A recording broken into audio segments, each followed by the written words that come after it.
2021년 한 해가 참 빠르게 지나갔습니다. 새해를 맞이하는 여느 해보다 올 한 해는 여러분에게 하나님의 은혜와 복과 보호하심이 함께 하시길 주님의 이름으로 기원합니다. 올해 교회의 표어는 리지저스입니다. 리라는 뜻이 이제 회복이라는 뜻이라고 말씀드렸지요. 그래서 다시 예수 그리스도로 돌아가는 삶, 다시 예수 그리스도를 회복하는 삶, 다시 예수 그리스도의 제자됨을 회복하는 삶을 살자는 의미에서 올해의 표어는 예수님의 제자됨을 회복하는 교회로 정했습니다. 여러분, 교회라는 개념은 장소적인 개념이 아닙니다. 교회는 예수 그리스도를 믿는 사람들의 모임입니다. 그래서 신학적인 해석이 그렇습니다. 그래서 예수님의 제자됨을 회복하는 교회라는 뜻은 우리 모든 성도들이 예수님의 제자됨을 회복하자, 이렇게 표현할 수 있겠죠. 내일부터 시작되는 새해를 여는 특별 새벽 기도회, 여러분이 보시는 이 현수막에 그 주제가 잘 나타나 있습니다. 그래서 예수님의 제자됨을 실천하는 사람들은 어떤 사람들인가에 대해서 또 함께 말씀을 나누어 보고자 합니다. 뿐만 아니라 오늘 이후로 몇 주간에 걸쳐서 예수 그리스도의 제자됨이라고 하는 것이 무엇인가, 그 핵심적인 주제들을 다루어 보고자 합니다. 오늘 그 첫째 주제로는 섬김입니다. 예수님의 제자됨을 실현하기 위해서, 실천하기 위해서 중요한 주제로 다루어지는 것이 바로 섬김이라고 하는 것이죠. 섬김이라는 주제를 다룰 때에 우리들에게 자주 들려지는 말씀이 있습니다. 바로 예수 그리스도께서 그 제자들의 발을 씻기신 사건입니다. 그런데 이 일이 있기 전에 제자들 사이에서 여러 가지 논쟁이 있었어요. 그 중에 가장 핫 이슈가 되는 논쟁은 누가 크냐라고 하는 문제였습니다. 그러니까 제자들이 12이나 되다 보니까 그 중에서 누가 수제자냐, 누가 크냐, 누가 더 존경받는 자냐, 이런 문제를 두고 제자들 간에 논쟁이 있었습니다. 심지어는 예수님께서 왕이 된다고 하면 왕의 좌편과 우편에, 즉 우리나라로 하자면 옛적에 왕이 세워지면 영의정, 우의정 이런 것들이 있었잖아요. 이런 분들이 마찬가지로 제자들 중에서 예수님께서 왕이 되시면 나를 좌편에, 이 사람을 우편에 앉게 해달라는 청탁이 있었습니다. 그만큼 제자들 사이에서 누가 크냐 하는 문제가 이슈였다라고 하는 것이죠. 그런데 이런 제자들의 논쟁을 아시고 예수님께서 제자들을 불러 모으시고 이렇게 말씀하셨습니다. 마가복음 9장 35절에 누구든지 첫째가 되고자 하면 뭇사람의 끝이 되며 뭇사람을 섬기는 자가 되어야 하리라, 이렇게 말씀하셨습니다. 그러니까 뭐예요? 이 사람들은 누가 높아지려고 하는지가 문제였는데 오히려 예수님께서는 낮아지라고 말씀하셨습니다. 본문에 예수님께서 제자들의 발을 씻기시는 모습은 앞서 언급한 섬기는 자가 되어야 하리라라고 하는 이 말씀을 실천한 내용이라고 볼 수 있죠. 예수님께서는 말씀으로만 하지 않으셨습니다. 예수님께서는 실천으로 보여주셨습니다. 언행일치의 삶을 우리에게 보여주셨습니다.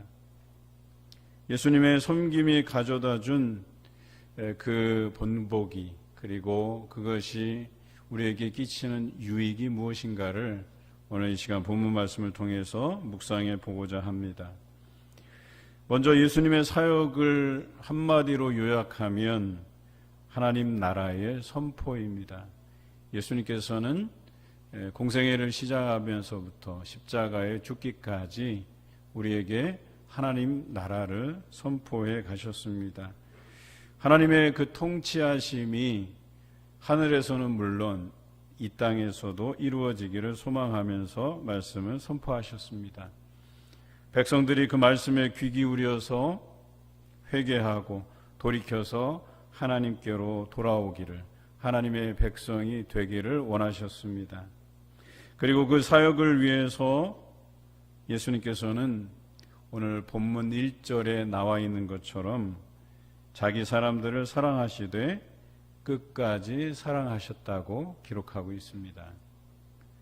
그러니까 하나님 나라를 선포해 가는데 가장 중요한 실천 덕목으로서 사랑을 선택하신 거예요. 그리고 하나님께서 예정하신 사람들, 구원으로 인도하실 만한 사람들을 만나면서 그들을 끝까지 사랑했다고 성경은 기록하고 있습니다. 그런데 예수님의 사랑은 하나님 나라의 선포에만 그치지 않고 백성들의 그 죄를 해결하기 위해서, 이 죄가 해결되지 않으면 하나님의 백성이 될 수 없고 또 하나님 나라 백성이 될 수 없기 때문에 그 문제를 가지고 본인이 이 땅에 보내신 그 사명을 기억하셨습니다. 옛 언약으로는 그들이 구원을 이룰 수 없었습니다. 제사를 관장하는 제사장들이 타락하고 또 백성들마저도 하나님 앞에 흠 없는 것으로 드려야 되는데 그 제물을 흠 없는 것으로 드리지 못하는 그 백성들의 의지조차도 없는 그런 상황에 이르게 되어서 그 옛 언약으로는 그들이 구원을 받을 수 없었습니다.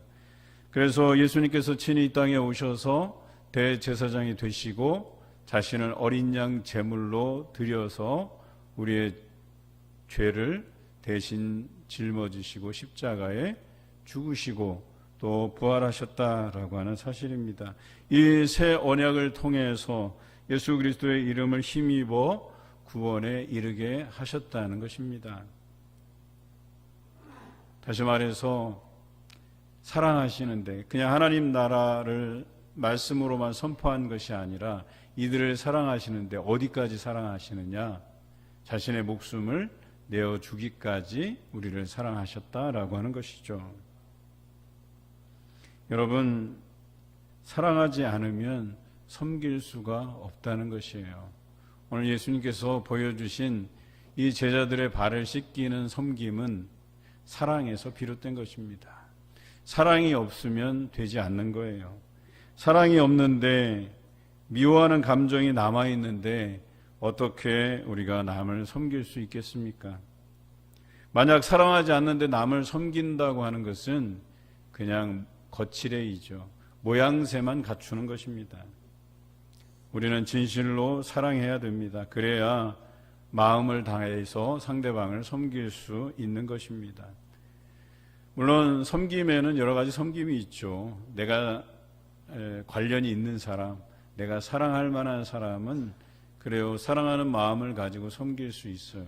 그런데 우리가 여기서 말하는 이 사랑으로서의 섬김은 원수까지라고 하는 것을 우리가 잘 압니다. 그래서 힘든 것이죠. 내가 미워하는 감정이 남아있는 사람, 원수같이 여기는 사람, 나랑 전혀 관련이 없는 사람, 이런 사람들까지 사랑하려고 하니까 힘든 것이죠. 그래도 우리는 작은 희망을 가지고 시작합니다. 내 사랑하는 사람이라도 먼저 섬기고 또 사랑해야 되겠다 하는 생각을 가지게 됩니다. 우리 안에 이 공동체 안에서의 지체들, 우리 봉산교회라고 하는 여기에 공동체로 모인 많은 우리 지체들을 사랑해야 되겠습니다. 섬겨야 되겠습니다. 제가 이전에 1박 2일 힐링 캠프를 진행할 때가 있었습니다. 사실은 이제 교육자들은 진행자로 주로 있으면 잘 참여를 하지 못해요. 그래서 뭔가 교육자들도 성도들에게 본이 되어야 되겠다 이런 생각이 들어서 진행을 청년들에게 맡기고 이제 저도 한 가정의 아버지로서 이 힐링 캠프에 참여를 했습니다. 그 프로그램 중에 아내와 자녀들을 위해서 세족식을 하는, 발을 씻기는 그런 사역이 있었어요. 그런데요, 자녀들의 발을 딱 이렇게 씻기는 그 순간에 눈물이 왈칵 쏟아졌어요. 어떤 생각이 들었냐면, 내가 그동안 사랑으로 섬기지 못했구나, 그런 생각이 들었어요. 아내에도 그렇고 자녀들에게도 그렇고, 내가 진정으로 이들을 사랑하면서 섬기지 못했구나. 나와 관련된 내 혈육인, 내 가족인 사람들도 이렇게 사랑으로 섬기지 못했으면서 어떻게 남을 섬길 수 있을까? 어떻게 성도들을 섬겨가고 나그네 된 자들을 우리가 섬겨갈 수 있을까? 고아와 과부된 자들을 우리가 어떻게 섬겨갈 수 있을까? 이런 생각이 들어서 참 깨달음이 있었던 시간들이었습니다. 지금도 사실은 가끔 아내의 손을 이렇게 잡으면 마음이 짠할 때가 있어요. 처녀 때는 결혼하기 전에는 손을 잡아보면 참 부드러웠거든요. 그런데 결혼한 지 이렇게 오래되어서 그런지 몰라도 손을 잡으면 거칠어요. 그리고 제 안에 손가락 하나가 이렇게 휘어져 있거든요. 일을 열심히 해서 그런 것이죠. 또 저를 위해서, 또 자녀들을 위해서, 가족을 위해서 또 헌신적인 사랑을 베풀다 보니까 그런 것이죠. 그래서 요즘도 사실 이렇게 손을 잡아보면 마음이 짠하고 서글프고, 또 한편으로는 내가 사랑으로 섬겨야 되겠다, 잘해야 되겠다, 이런 생각을 가지게 됩니다. 그럼에도 불구하고 불평하지 않고 지금까지 곁에서 살아준 것만 해도 감사하다는 생각이 늘 듭니다. 여러분, 섬김이라고 하는 것은 사랑에서 시작됩니다. 사랑이라고 하는 것은, 섬김이라고 하는 것은 일방적인 게 아니에요. 아내가 남편을 향한 일방적인 사랑과 섬김으로만 완성되는 게 아니에요. 남편도 아내 사랑하기를 목숨처럼 사랑해야 돼요. 뿐만 아니라 이것은 자녀에게도 마찬가지예요. 우리가 부모로서의 대접을 받기 전에 우리의 자녀들을 섬겨야 되는 위치에 있다는 사실이죠. 이렇듯 사랑은 이 섬김을 가능하게 합니다. 올 한 해 예수님의 제자됨의 첫 번째 과제인 섬김을 위해 살아가는 인생 끝까지 우리 모두를 사랑하시는 그런 성도가 되시길 주님의 이름으로 기원합니다. 두 번째로, 섬김은 종의 일입니다. 예수님께서 제자들을 사랑하셔서 섬김을 자처하시면서 행한 것이 제자들의 발을 씻기는 일이었습니다. 보통 초대된 집에 종들이 손님들의 발을 씻는 것이 풍습이었습니다. 그런데 오늘 말씀에 보면 이 종들이 해야 될 일을 예수님께서 직접 하신 것입니다. 그것도 자기가 섬길 만한 어떤 어르신을 향해서 한 게 아니에요. 자신이 부르렀던 그 제자들을 향해서 그 발을 씻기셨다라고 하는 것이죠. 예수님의 행동은 당시 종교 지도자들과는 사뭇 다른 그런 행보였습니다. 아마 그래서 그것이 제자들뿐 아니라 그곳에 있는 여러 다른 사람들에게 마음에 와닿지 않았을까 하는 생각이 듭니다. 보통 종교 지도자들은요, 즉 선생이라고 부르는 자들, 스승이라고 부르는 자들, 또 어르신 대접을 받는 사람이라고 한다면 당시에는 이랬습니다. 높은 자리에 앉기 위해서 혈안이 되어 있었어요. 또 시장에서 먼저 문안받는 것을 즐거워했어요. 그들은 군림하려고 했고 또 교만하기 그지없었어요.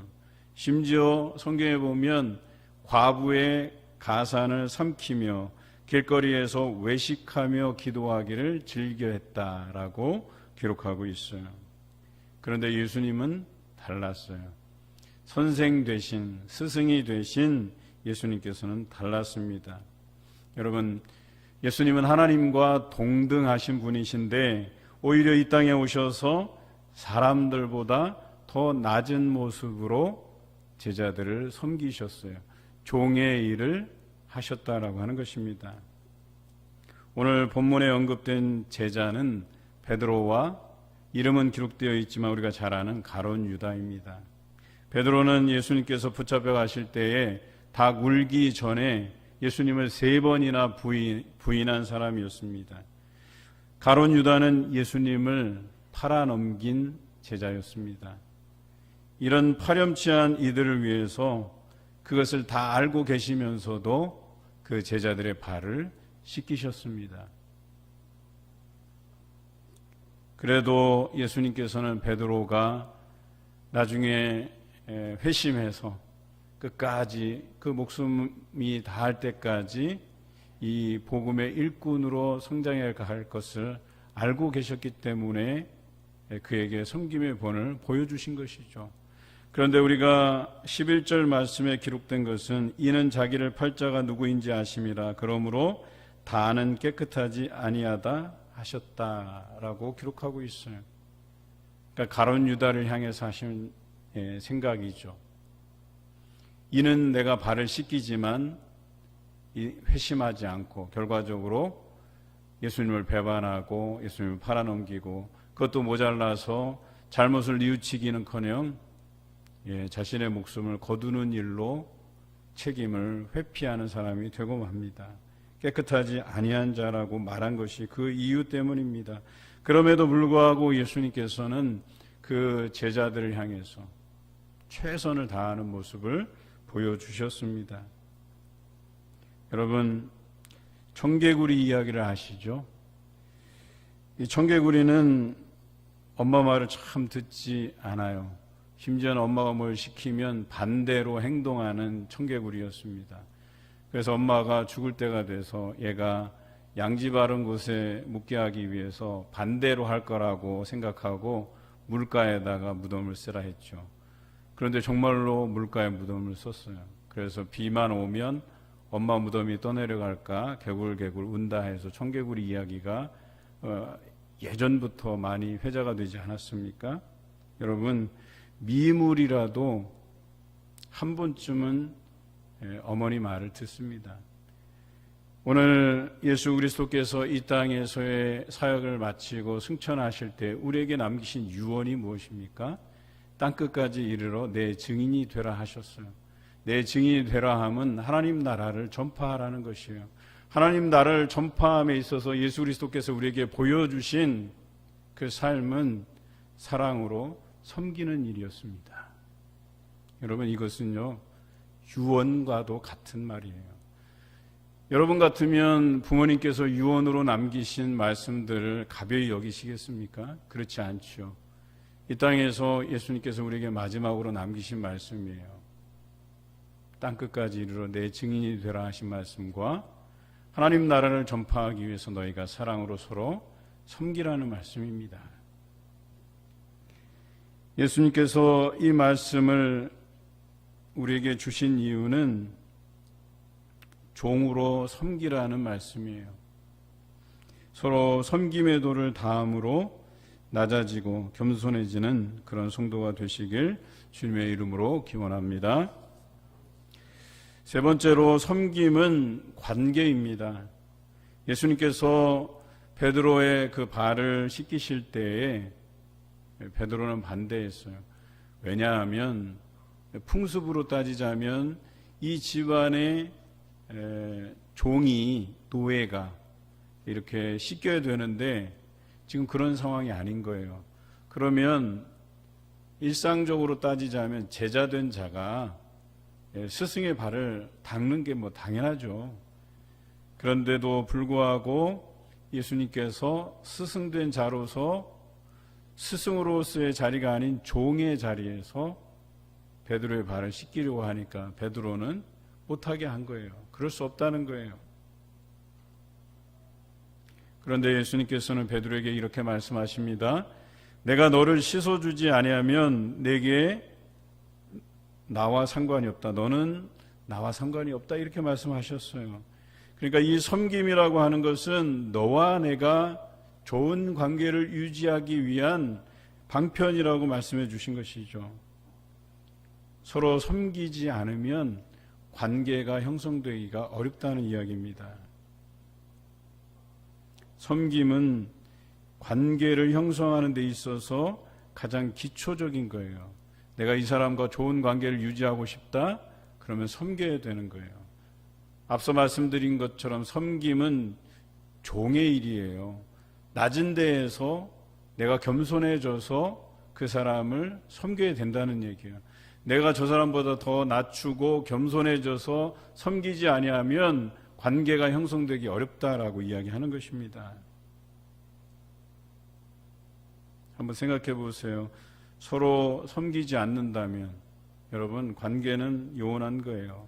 내가 높아지려고 하면 관계가 형성되기가 어렵습니다. 내가 먼저 문안받기를 좋아하면 진실한 관계가 형성되지 못합니다. 그것은 그냥 사회 통념상 하는 관계에 불과한 거예요. 그냥 어르신 보면 인사하고.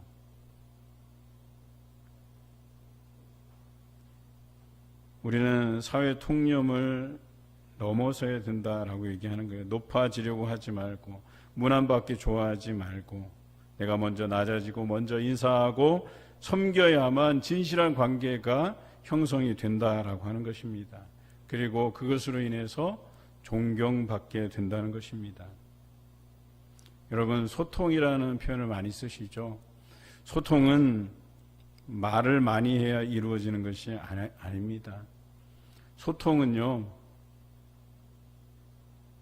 우리가 낮아지고 섬길 때에 이루어진다는 사실을 여러분 기억하시기 바라요.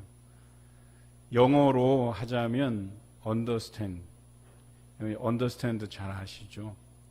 이해하다라는 뜻이에요. 이해하다. 적어도 소통이라는 뜻은 그 상대방을 이해하는 데에서 시작되잖아요. 그렇죠? 그래서 이 understand라는 단어는 두 단어로 이루어진 거예요. under, 그 다음에 stand. under는 뭐예요? under, 아래. stand는 뭐예요? 서다. 그러니까 아래에 서다 이런 뜻이에요.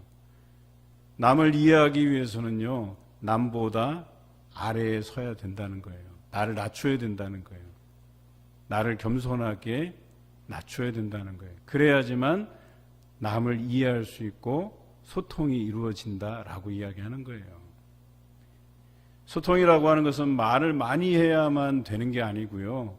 나를 낮추고 겸손해져야만 그 마음으로 상대방을 이해할 수 있고 섬길 수 있다는 이야기입니다.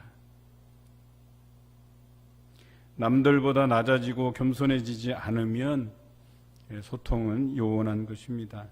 섬기려 하지 않고 낮아지지 않는데 여러분, 상대방이 여러분을 섬기려 하겠습니까?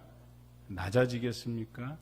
오히려 자존심이 상해서라도 내가 더 높아지려고 하고 고집부려서라도 상대방을 짓누르려고 하지 않겠습니까? 그런데 내가 먼저 낮아져 보십시오. 내가 먼저 겸손해 보십시오. 그러면 상대방이 겸손해져요. 미안해져요. 오늘 예수님께서 종의 모습으로 낮추시니까 베드로가 겸손해져요. 제자된 자가 어찌 스승에게서 발을 이렇게 내밀 수 있을까? 그런 생각을 해가면서 오히려 자기를 낮추게 돼요. 거기서부터 예수님과 베드로의 관계가 형성이 되는 거예요. 진실한 관계가 형성이 되는 거예요. 물론 이렇게 다가서서도 그렇지 못한 사람이 있어요. 가룟 유다와 같이 그 마음을 열지 못하는 자가 있기는 해요. 그런데 우리가 복음서에 보면 전도하라고 하는 게 그냥 무작정 성경의 말씀을 그 사람들에게 전달하라는 내용은 아니에요. 거기에 보면 그것을 포함해서 겸손히 낮아짐, 그 사람을 섬기는 자세로 접근하라는 거예요. 그런데 그것을 진실한 관계로 받아주지 않는 사람도 있는 거예요. 하지만 우리가 평안을 빌 때에 그 사람이 거절하면 그 빈 평안이 내게로 온다고 하는 거예요. 그 겸손의 대가를 상급으로 내가 다 받게 돼 있다는 거예요. 그래서 내가 낮아지고 겸손해지고 섬긴다고 하는 것은 손해보는 일이 아니라는 거예요. 여러분, 올 한 해 여러분들께서 이 이익을 보고자 한다면 섬기세요. 그 섬김이 곧 이익이에요. 여러분에게 득이 돼요. 결코 실이 되지 않습니다. 2022년 예수님의 제자됨은 사랑에서 시작해 섬김이 되고 그 섬김을 통해 관계가 형성되어야 합니다. 또한 낮아져서 섬길 때에 남을 이해하는 소통이 이루어집니다. 여러분 모두가 예수님께서 보여주신 이러한 섬김의 도를 다해 가시길 주님의 이름으로 기원합니다.